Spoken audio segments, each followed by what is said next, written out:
Hello everyone and welcome back to another tutorial from Tech for Gamers. In this video, I'm going to show you how you can optimize the graphic settings on the Memories in Orbit game. So let's get started right away. First of all, open up the Memories in Orbit game on your device. And once you are taken into the home page, go into the settings menu. From here, navigate to graphics. And now you can see various different options, including your resolution, the quality, as well as VSync and FPS limit settings. Make sure that the correct resolution is selected for your device. And if you notice any screen tears within your gameplay, you can also enable VSync. You can also choose the appropriate FPS limit based on the frame rate of your display unit, or you may leave it as it is, at no limit.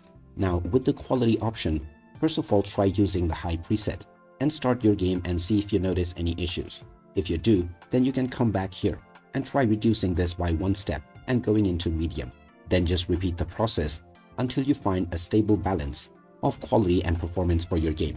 You may even use the low quality if you wish. By choosing the correct preset, you can find the best balance for your device. And once you are done, you may go back and start enjoying your game. So there you have it. That is how easy it is to optimize the graphic settings on the Memories in Orbit game. If you find this video helpful, don't forget to hit that like button and subscribe to our channel for more useful tips and tutorials. Thanks for watching, and I will see you again in the next video.